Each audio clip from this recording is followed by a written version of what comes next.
কেউ গল্প পড়তে ভালোবাসেন, কেউ বা শুনতে, কিন্তু দুটোই যদি একসঙ্গে হয়, অর্থাৎ সামনে শ্রোতারা বসে রয়েছেন আর তাদের গল্প পড়ে শোনাচ্ছেন বিশিষ্ট সাহিত্যিকরা।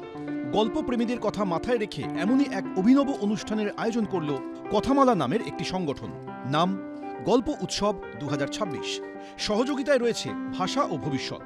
গল্প কেন্দ্রিক যা কিছু, যেমন গল্প নিয়ে আলোচনা, হ্যাঁ, মানে যে পড়লো তাকে নিয়ে আলোচনা, বা গল্প কতটা কোথায় অবস্থান করছে বাংলা গল্প, এবং তার সাথে উঠে আসবে বাংলা ভাষা কতটা আক্রান্ত। লেখকরা বলবে আমার গল্পের দুর্বলতাগুলি, এরকম আরো কিছু আছে, নানা রকম আলাপ আলোচনা। ইয়াং ছেলেমেয়েরা বলবে যে কেন লিখতে এলাম, এই নিয়ে একটু আলোচনা হবে। তারপর গল্প পাঠ, সেই গল্পের আলোচনা, এইসব। বিশেষজ্ঞরা বলছেন দিন দিন টান পড়ছে গল্পের বই হাতে নিয়ে পড়ার অভ্যেসে। বদলে বর্তমান 5G'র যুগে তার জায়গা নিয়েছে অডিও স্টোরি। সেই জায়গায় বিশিষ্ট সাহিত্যিকরা তাদের সাহিত্যকর্ম শ্রোতাদের পড়ে শোনাচ্ছেন। অনেকেই বলছেন এ তো পড়ে পাওয়া 14 আনার মতো। আমরা চাই একটা আর্কাইভ করা থাকুক। এই সময় আজ থেকে 200 বছর পরে যদি কেউ জানতে চান যে এই সময় বাংলা সাহিত্যে কি কি ঘটছিল, কারা ভালো গল্প লিখছিলেন, সেই রিসার্চটা যাতে, সেই রিসার্চটার সময় যাতে এই চ্যানেলটা কাজে লাগে, আমরা সেই কারণে এই বিষয়টা করতে চাই। শনি ও রবিবার কলকাতার বোব্যারাক লাগোয়া বৌদ্ধ ধর্মাঙ্কুর সভার কৃপাসরণ হলে চলবে এই গল্প উৎসব। এদিন উপস্থিত ছিলেন সাহিত্যিক তপন বন্দ্যোপাধ্যায়, ঝড়েশ্বর চট্টোপাধ্যায়, স্বপ্নময় চক্রবর্তী, আনসারুদ্দিন সহ বিশিষ্টরা। ছোট গল্প, অনুগল্প পাঠ ছাড়াও এই গল্প উৎসবে রয়েছে গল্পকেন্দ্রিক বিভিন্ন আলোচনা।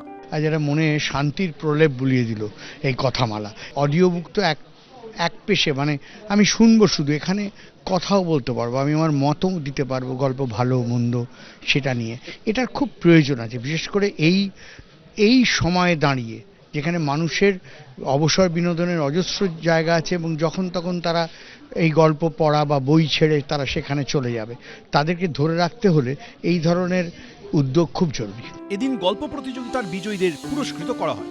অরিত্রিক ভট্টাচার্য, এবিপি আনন্দ, কলকাতা। এবিপি আনন্দ, এগিয়ে থাকে, এগিয়ে রাখে।